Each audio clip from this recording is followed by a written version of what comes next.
Have you ever wondered if all of this was written centuries ago, and if the death of a pope might not just be the end of a pontificate, but the final sign before the beginning of something far greater and much darker? Brace yourself, because today you'll hear about an ancient prophecy that has crossed time, was forgotten, discredited, rediscovered, and that may now be coming true. Pope Francis would be the last pope before the apocalypse. If you enjoy deep themes and ancient mysteries and want to understand why so many people say we're living the dawn of the end, keep reading. What you're about to learn might change your view of history and the future. Yesterday, April 21st, the Vatican announced the farewell of Pope Francis. This morning at 7:35, the Bishop of Rome, Francis, returned to the Father's house. The solemn voice of the Cardinal Camerlengo echoed through the millennial walls of the Holy See. A heavy silence spread across St. Peter's Square. Pope Francis, born Jorge Mario Bergoglio, died at age 88, just a month after leaving Rome's Gemelli Hospital, where he was recovering from an infectious pneumonia. The previous Sunday at Easter Mass, he appeared visibly weakened. Riding in the Pope-mobile among thousands of faithful, he made a brief wave and spoke almost nothing, as if already bidding farewell. To many, it was simply life's natural cycle, but to others, it was a prophetic sign, and that's where our story begins. The prophecy of St. Malachy.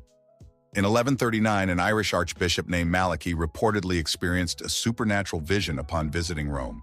He collapsed at the city gates in a rapture and received a series of enigmatic Latin mottos, one for each future pope. There are 112 in total, each describing the spirit, origin, or context of the pontiffs to come. The first was assigned to Celestine II, elected in 1143, and the last, the one that concerns us now, reads, In persecutione extrema sanctae Romanae ecclesiae sedebit Petrus Romanus, qui pacet oves suas in multis tribulationibus. Post haec destruitur Roma et judex tremendus judicabit populum. Finis, this is the final motto. No date, no sequence, just the warning. End. For centuries, this prophecy lay virtually forgotten. It wasn't published until 1595, over 400 years after Malachy's death, when the Benedictine monk Arnold Wyon included it in his book Lignum Vitae. Questions follow. Why was it hidden so long? Why did it only surface during a century of fierce papal power struggles? Scholars note the early mottos are uncannily precise. Names, symbols, details matching popes up through the late 1500s. But after that, they grow vague, symbolic, almost poetic. Flos florum, flower of flowers tied to Paul VI, whose coat of arms bore 3 fleurs-de-lis. De labor solis, from the work of the sun, linked to John Paul II, born during a solar eclipse. Many dismiss these as coincidences or retrospective interpretations, but when we arrive at Pope Francis, the tale becomes stranger. He is the 12th in the sequence. Benedict XVI was the 11th. Elected in 2013, he would thus be that Roman Peter, yet his name isn't Peter, nor was he born in Rome. Symbolically, though, he chose Francis in homage to Saint Francis of Assisi, whose baptismal name was Giovanni di Pietro di Bernardone, son of Peter.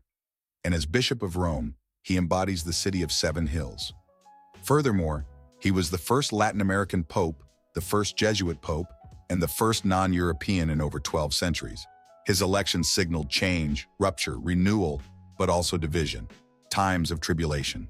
During his pontificate, the world endured unprecedented crises, Middle Eastern wars, planet-paralyzing pandemics, climate disasters, Vatican scandals, and a rise in anti-religious ideologies. Yet Francis worked to draw the church closer to the poor, the marginalized, the excluded. He spoke on the environment, migrant hospitality, forgiveness, and combating clerical abuse.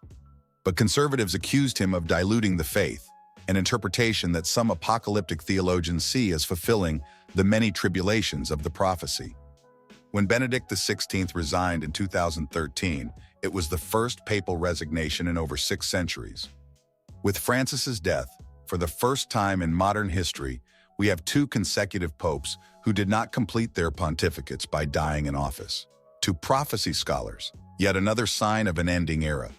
Officially, the Church rejects the prophecy of St. Malachy as apocryphal, likely a 16th century forgery meant to influence papal elections. No manuscripts exist from before the 1500s to authenticate its age.